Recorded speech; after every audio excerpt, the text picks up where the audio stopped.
Welcome to all in history second lesson, that is sources of history. Today we are going to see the explanation of this lesson.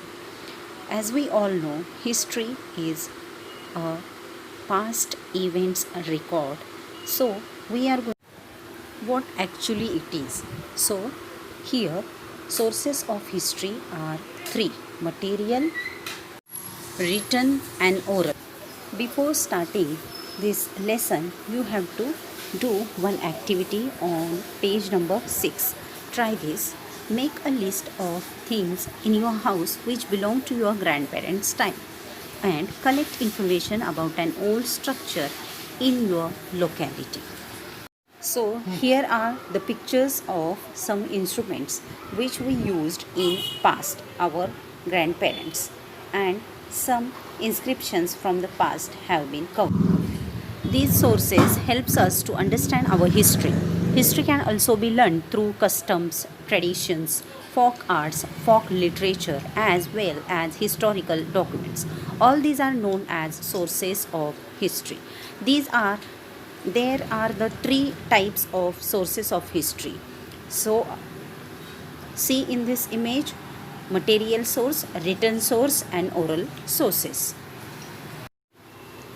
Can you tell? Structures such as forts, rock cuts, caves, stoops, etc. are known as material sources of history. Try to guess what other structures can be called material sources. Now we will see material sources.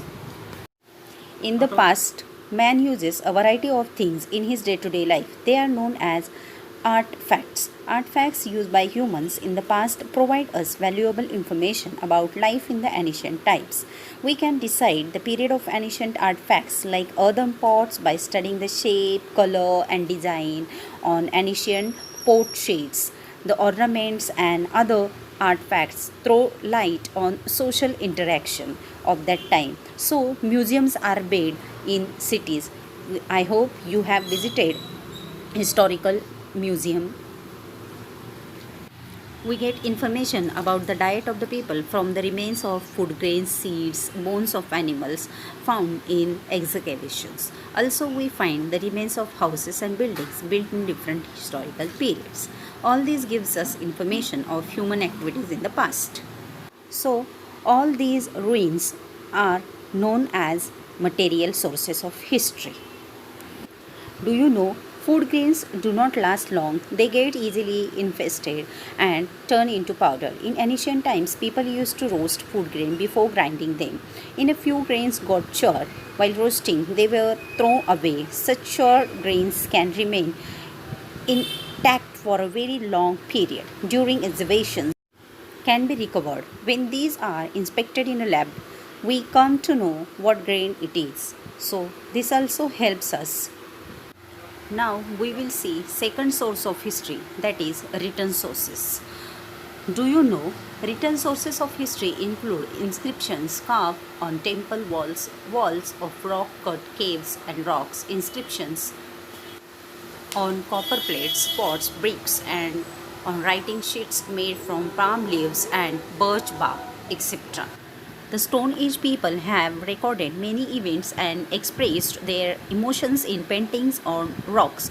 It was only after thousands of years that man learned the art of writing. In the beginning, humans used symbols and signs to record their thoughts and ideas. However, it took thousands of years for a script to develop from this.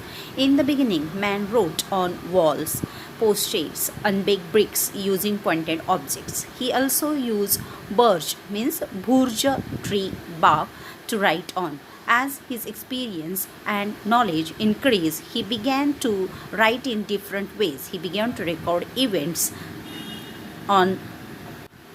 We also say that many rulers had their orders, judicial decisions, donations inscribed on stone or copper plates. Over a period of time, many forms of literature developed. It includes religious and social subjects, plays, books, travelogues, and scientific works. All these literatures helps to understand the history of various historical periods. It comes These sources are known as the written sources of history. Here in the image, Bhojpatra or birch means Bhurja tree. What it is, it's given in image. You can read it. Now we are seeing page number 8. First, do this activity from your textbook. So here 3 activities are given. You can read and do it. Now we will see third and last source of history, that is oral sources. I hope you understand both first sources very well. So third source is oral source. OVs, folk songs, folk tales and similar literature is passed on from generation to generation by word of mouth. This literature is not in written form, its authors are unknown. This type of literature preserved by oral tradition forms the oral sources of history. So we know that this OVs, folk songs, folk tales comes under the category of third source, that is oral source. An OV. Pandurang पिता रुक्मिण माझी बया आषाढ वारी येला पुंडलिक आला न्याया. खूप सुंदर ही ओळ आहे ओवीची. Then lines from a folk song. महानगरी उज्जनी म्हणजे उज्जयिनी लई पुण्यवान दानी तेथे नांदत होता राजा सुखी होती प्रजा तिन्ही लोकी गाजावाजा असा उज्जनीचा इक्राम म्हणजे विक्रमादित्य राजा. ह्या अशा प्रकारे वेगवेगळ्या here on page number 8 sources of ancient Indian histories are given. They are material sources, written sources and oral sources. You are going to zoom it, read it, or you can read from textbook page number 8. Now we will see the sources of ancient Indian history from page number 9.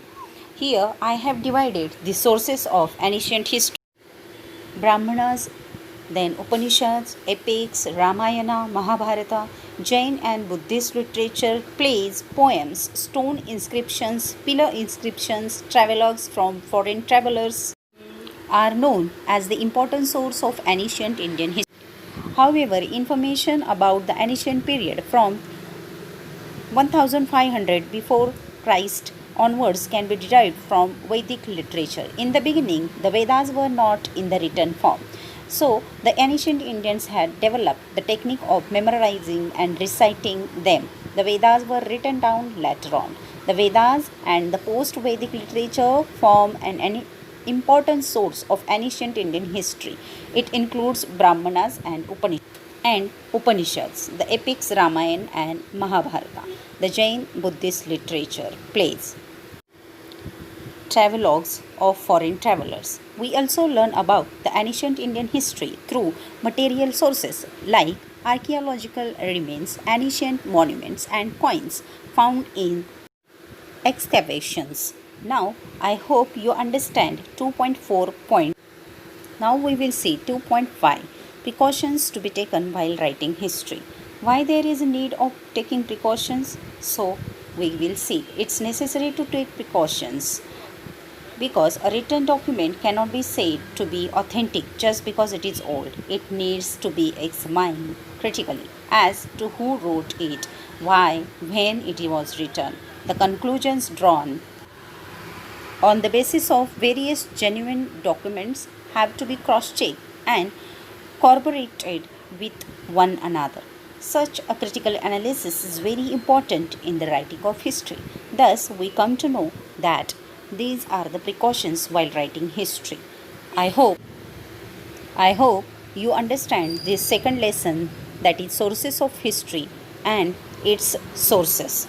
First is material source, second is written sources, third is oral sources and also sources of ancient history.